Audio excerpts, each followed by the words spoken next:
ప్రపంచంలో ఉపయోగిస్తున్న బంగారం మొత్తంలో 90% ఆఫ్రికా దేశాల నుంచి ఎగుమతి అవుతా ఉంది.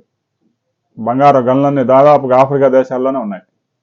అయితే అధికారికంగా మైనింగ్తో పాటు అనధికారికంగా ఆఫ్రికాలో పెద్ద ఎత్తున బంగారం మైనింగ్ జరుగుతూ ఉంది.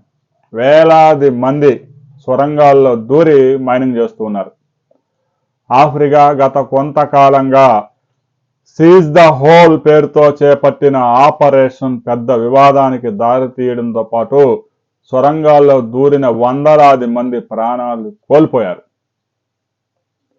బంగారం గనులు అక్రమంగా తవ్వుతూ చిన్న చిన్న బొరియల్లాగా చేసుకొని 2.5 కిలోమీటర్ల భూగర్భంలోకి వెళ్లి వారాల తదుపరి అక్కడే ఉండి బంగారం మైనింగ్ చేస్తూ ఉన్నారు. దాదాపుగా 16,000 మందిని ఆఫ్రికా ప్రభుత్వం ఇప్పటికే వారి మీద కేసులు బనాయించి కొన్ని హోల్స్ అయితే లోపలనే వారిని వదిలేసి పూడ్చివేస్తూ ఉన్నారు.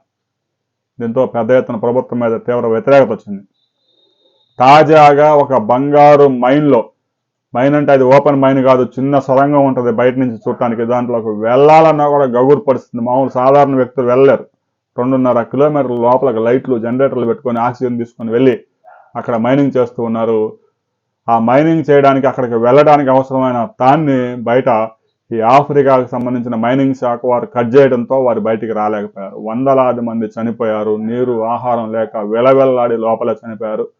బయటికి రావడానికి వాళ్ళకి సపోర్ట్ లేదు. పెద్ద ఎత్తున ప్రజా సంఘాలు ఆందోళన దిగడంతో వారిని కాపాడే ప్రయత్నం చేస్తూ ఉంది ఆఫ్రికా ప్రభుత్వం. ఇప్పటికే వందలాది మంది మైనింగ్లో ప్రాణాలు కోల్పోయారని తెలుస్తూ ఉంది.